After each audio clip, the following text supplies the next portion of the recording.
During a mining expedition on a newly discovered planet, the robot Murderbot is sent on a mission to protect the miners from any kind of danger. The security unit was developed to obey humans, but it soon realized that its superiors are actually insane. So Murderbot has spent the last 6 months trying to hack the regulator module that was installed in his head, so that the machine could stop being a prisoner of humans. Recently, Murderbot managed to isolate an administrator password and is trying to use it to break the encryption of the final kernel. By doing this, the robot gets rid of the regulator module and starts to take control of its own actions. However, instead of eliminating all those people and escaping, Murderbot decides to continue working for the same company that imprisoned him. The robot is aware that when they discover it as a rebel, its creators will track it down and destroy its organic parts and then sell the remaining parts as scrap. So the machine decides to save time and ends up being assigned to work for a new group of people. Their new masters are a bunch of hippie scientists from some tiny planet in the middle of nowhere called the Preservation Alliance. The group goes to the free commerce port to try to finance and secure their shipment, but to do so, they will have to be accompanied by a uniseg who will supervise them. Although they are not comfortable with the idea of a sentient machine being forced to work, the scientists have no choice but to take the robot with them. After carrying out a security inspection of the shelter that the Corporation RIM has installed on the new planet, Murderbot begins to observe the humans and is confused to see them making aesthetic modifications to the standard habitat, as there is no definite purpose to it. Over the days, the actions of that group of people made even less sense to the robot's eyes, but over time, the machine managed to gather enough information about each member of the expedition. As Murderbot's regulator module had been hacked, it acquired the ability to access the entertainment channels of the company that designed it. After watching 7,532 hours of content, the machine came to better understand how humans work and finally discovered what fun is. One day, while observing Professor Baradwij and Dr. Arata excavating a crater, Uniseg identifies the presence of a possible anomaly and orders the researchers to return to the surface. However, the pair decide to ignore the robot and end up being attacked by a giant alien insect. Seeing the scientists in danger, Murderbot immediately goes to protect them and starts shooting at the monster. During the battle, the robot ends up being swallowed and uses its weapon to open a hole in the creature's body. At this point, Murderbot discovers that the monster has 2 heads and shoots it repeatedly until his enemy decides to release it and go back underground. Uniseg immediately picks up Professor Baradwij's body and doesn't even realize that half of it has been devoured. When it realizes how desperate Arata is, the robot removes its mask and tries to use its human face to reassure the professor that it will take her safely to the shelter. After receiving the attack alert, Ada lands the ship in the crater and Murderbot is surprised to see the commotion generated in the other scientists when they discover that their co-worker is injured. While Baradwij receives medical care, the robot tries to understand why those humans are so different from everyone else he has ever met. Now that it has revealed its face and acted completely against its programming, the machine begins to wonder if those scientists will denounce it to the council members and considers the idea of getting rid of each and every one of them. The problem is that, with that ship, the robot wouldn't be able to travel to another planet, so he decides to wait a little longer to decide what to do with his freedom. When she arrives at the shelter, Ada shows that she is worried about Murderbot and says that he is out of commission until he can recover. In fact, the only one who has noticed Uniseg's unusual behavior is Garathan, who tries to convince his colleagues to turn it off. However, even knowing that the machine is acting against its own programming and could revolt at any moment, Ada is still resistant to the idea of getting rid of the robot that saved the life of one of her colleagues. What none of the team imagined was that they were being watched by Murderbot, who saw and heard the entire conversation via the shelter's security cameras while their organic parts were being reprinted.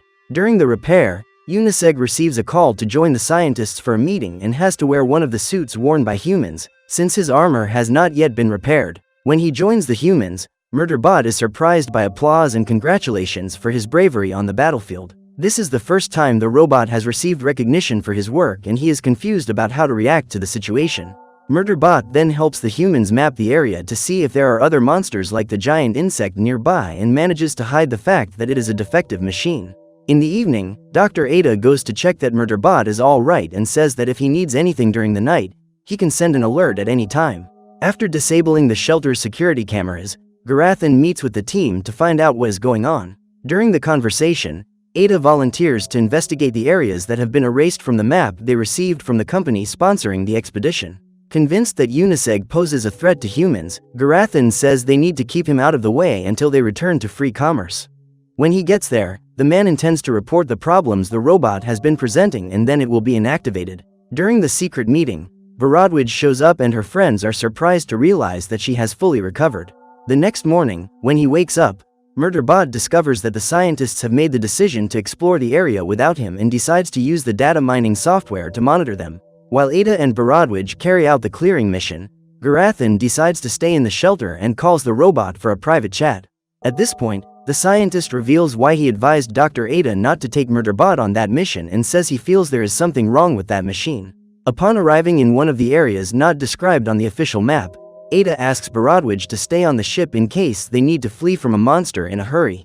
According to the doctor, Garathan has recorded the sound footprints of some creatures that live on that planet, so if Borodwij hears anything approaching, she should warn Ada immediately. Also during the conversation with Murderbot, Garathan reveals that in the Preservation Alliance, the town where he and his team came from, there are no unisegs. For them, ice and constructs are considered people, so they should have the same rights as humans instead of being forced to work for them. A little over 6 years ago, Garathan joined the Alliance because he was friends with Dr. Ada, but he doesn't share the same philosophy as his colleagues. As such, the scientist sees no problem in giving Murderbot direct orders and demands that the robot maintain eye contact every time it talks to him. On hearing this, Murderbot feels uncomfortable, as he has always avoided making eye contact with humans. However, in order to prevent his disguise from being discovered, he is forced to carry out Garathan's requests. Curious to know how Uniseg learned to simulate interpersonal relationships, the scientist starts asking compromising questions and Murderbot says he wishes he could answer them, but his memory has recently been erased. What the council members haven't revealed to the expedition team is that Murderbot is a rebellious robot that has had its memory erased after mercilessly attacking the last humans it worked for. Luckily, Uniseg receives a security alert from the ship that Dr. Ada and Professor Borodwij are in danger. As she climbs up the slope around the crater, Ada begins to feel difficulty breathing and tries to contact the ship, but her communicator's connection is interrupted. On seeing the images captured by the drone, Murderbot soon identifies that the woman is suffering from a panic attack, but she is too stubborn to go back and decides to continue the mission even though she is not in the best physical or mental condition to do so. Concerned for the woman's safety, the robot decides to contact her and informs her that it has detected a potential threat in the area. However, instead of stopping what she's doing and returning to the ship, Ada decides to continue her journey, as she doesn't want to waste all the effort she's put into getting there. As she crawls towards the top, the doctor hears a roar and decides to return to the ship and Borodwij reveals that her sensors are detecting a vibration that matches the pattern of the first animal attack. Looking back, Ada comes across the giant insect and panics. But for some reason, instead of attacking her, the monster jumps straight into the crater next to her and ends up losing its life in the process. Curious to know what happened, the scientist decides to take a look and comes across the bodies of dozens of monsters. At that moment, Borodwij flies her support drone over the crater, but when it crosses an energy field, the drone explodes. After surviving a possible attack, Dr. Ada immediately returns to the ship and manages to reach the shelter safely. That afternoon, the team discusses what might have attracted those monsters to that area, as it is likely that the same thing that attracted them also caused them to be eliminated. The theory put forward by Ratthi is that synthetic aliens that were sent to that planet hundreds of years ago caused the interruption in the satellite signal and the explosion of the drone. Garathan believes that these machines are so valuable that the members of the Corporation Rim Council don't want anyone to know of their existence. Worried about the members of the Deltfall expedition, Ada decides to notify them of the discovery, but Murderbot tries to think of a plan to stop them. If the members of the council are informed of this discovery, those scientists will be eliminated immediately and, consequently, the robot will be discarded, as it will bear the blame for the actions of the humans. When she tries to contact the other team, Ada's call goes unanswered, as all the members of the Deltfall expedition have been eliminated, including the Uniseg that was sent to protect them. Believing that the shelter has no signal, Ada decides to go there with her friends to take a look and, this time, decides to take Murderbot to ensure the group's safety. During the trip, the robot checks the Preservation Alliance's habitat via satellite and realizes that Borodwij is crying. Although she has recovered well physically, the woman is emotionally shaken and shows symptoms of post-traumatic stress. Even now that her health has been restored, she still sees that creature coming out of the ground and crawling towards her. Seeing his co-worker visibly shaken, Garathan approaches her to try to console her, but his empathic ability is almost as bad as Murderbot's. After walking away from the professor, the man sneaks into Ada's room and starts sniffing her pillow. When he comes across this scene, Uniseg is confused, as he was convinced that Garathan was a spy from the corporation's rim. Suddenly, the satellite signal is interrupted and Murderbot alerts the team to the possible danger that awaits them on the other side of the planet. At this point, Ada talks to the other scientists to decide whether to continue the mission, and Arata says that if the members of the Delph Fall expedition are in need of help, they should go there to save them. While piloting the ship, Dr. Ada asks Murderbot to keep her company and wonders what will happen if the entire Delph Fall team has been devoured. Despite knowing that this is a likely alternative, the robot tries to reassure the woman and advises her to get some rest, as they are still 2 hours away from the base. However, as she's anxious to find out what happened, Ada says she can't sleep and reveals that she's worried because some of her colleagues in the Preservation Alliance are considering the idea of joining the Corporation RIM. When he hears the woman's outbursts, Murderbot feels uncomfortable, as he doesn't like being treated like a human, and soon finds some other task to occupy himself. The machine feels bad when it realizes that the scientists are trying at all costs to humanize it and strives to maintain as mechanized a relationship with them as possible. In the morning, when the group approaches the Delph Fall habitat, the robot scans the site and discovers that there are 15 humans living in that shelter along with 3 unisegs. Before landing, Ada tries to contact the base again, but once again she gets no response. Murderbot therefore recommends that the scientists land outside the perimeter so as not to put themselves at risk if all the people in the shelter have been devoured. As it has been unable to pick up any signal from the unisegs that were supposed to be patrolling the area, the robot is increasingly convinced that the site has been the target of an attack. After landing, the scientists grab their weapons to leave and search the perimeter, but Rathy remains in the ship to provide assistance if necessary. While walking in the forest, Murderbot spots some footprints in the mud and decides to go ahead alone so as not to endanger the lives of the humans. As he approaches the shelter, the robot prepares to blow up the door, but soon realizes that it is open and manages to get in without any effort. As he walks through the corridors, he comes across one of the security units completely destroyed and his suspicions are confirmed. At that moment, Murderbot thinks about running away and saving only his own skin, but something inside him makes him go on to find out what happened there. Seeing all the bodies of those people, the robot orders Ada and her team to return to the ship immediately and doesn't tell them about the terrible scene he have just witnessed. Even so, the doctor realizes that something is wrong and orders Uniseg to leave the shelter. At that moment, the connection is interrupted and the woman begins to worry about Murderbot's safety. Analyzing the whole scene of destruction, the robot comes to the conclusion that one of the 3 security units has rebelled and the others have been destroyed trying to stop it from hurting the humans.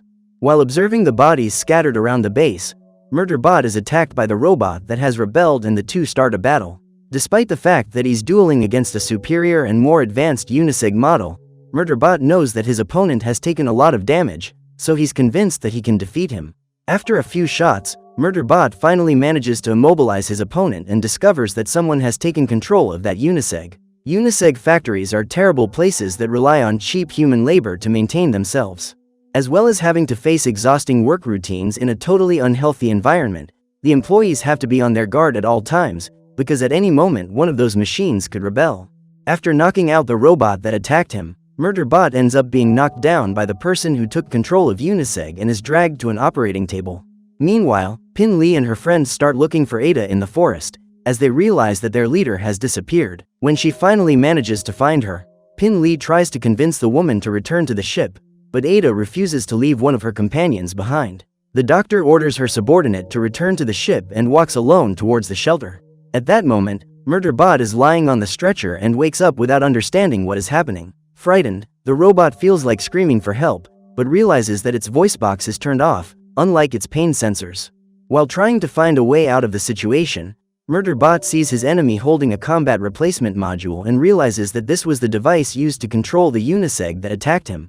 If that device is installed in his body, Murderbot will lose all his autonomy and will once again be controlled by humans. So the machine decides to gather all the strength it has left to fight back and starts a new battle. This time, however, he faces a much more skilled opponent and ends up losing the battle. After immobilizing the robot, the man installs the new replacement module and starts the upgrade. In about 10 minutes, Murderbot will be under the total control of his new master and his memory will be erased so that he won't remember what happened. However, before the upgrade was completed, Ada appeared and pierced the masked enemy's torso with a drill. After getting rid of the threat, the woman helps Murderbot to his feet and the robot senses that there is something important he should tell her, but he can't remember what it is. When he discovers that his leader has been left behind, Rathy grabs a gun and decides to go after her. At that moment, Dr. Ada is looking for a safe way out while Murderbot is totally confused. His ability to discern between imagination and reality has been completely affected by the device, so when he sees his enemy approaching once again, his only reaction is to try and run away before he is shot. Just then, Rathy arrives on the scene and hears her leader's plea for help, but he can't open the door to the shelter. Hearing her enemy approaching, Ada locks herself in a room and manages to find a gun. After knocking down the door, the hunter prepares to shoot, but ends up being hit by a shot and collapses once again. Relieved to have managed to get rid of the threat, Ada bursts through the door and drags Murderbot towards the forest. At this point, she ends up being caught by Rathy and the man is scolded for leaving the ship. Suddenly, the creature that was chasing the doctor appears again and is about to eliminate the humans when Pin Lee and Arata show up. The pair are in control of the ship and use the vehicle to crush the enemy robot. At the end of the battle, Rathy, who was unable to land a single shot on his opponent, celebrates his victory and Ada checks that Murderbot is okay. Now that its enemy has been destroyed, Uniseg manages to pull out the combat replacement module, but now it's too late. More than 10 minutes have passed since the device was installed, so it had already done its job when it was removed. When he realizes that his programming has been tampered with, Murderbot orders the scientists to eliminate him, because in a few seconds the data module that has been inserted into his system will start operating. However, even though they know their lives are in danger, the humans refuse to eliminate a member of their team. So Murderbot takes the gun from Ada's hands and shoots himself in the chest. Seeing the injured Uniseg, the doctor asks the other members of her team to help her take him to the habitat in the hope that Garathan will be able to fix him. While her friends are trying to get Murderbot's body inside the ship, Arata sees someone approaching and shoots to defend herself. However, after the attack, she realizes that she is facing a member of the Delt Fall expedition and rushes to her aid. That afternoon, Libibi joins the members of the Preservation Alliance and is taken to the shelter along with Murderbot. Even knowing that the robot has had its software corrupted, the humans do everything they can to bring it back, which is not a wise decision since, as soon as it wakes up, Murderbot's programming will make it attack all those people. Upon discovering that the tentacles left by the device are preventing it from rebooting, Professor Baradwij takes a technological glove to remove the fragments and then Garathan connects to the system in order to trace any corrupted code. Minutes later, Murderbot wakes up, but he can't move because Garathan has immobilized his central system to ensure the team's safety. According to him, that unit had already hacked its own regulator module before the attack, which means that the team never had control over the robot. However, for Baradwij, this is yet another reason to trust that Uniseg, because even though he has the autonomy to act as he pleases, he has decided to protect the scientists from any threat that has come their way since they arrived on that planet.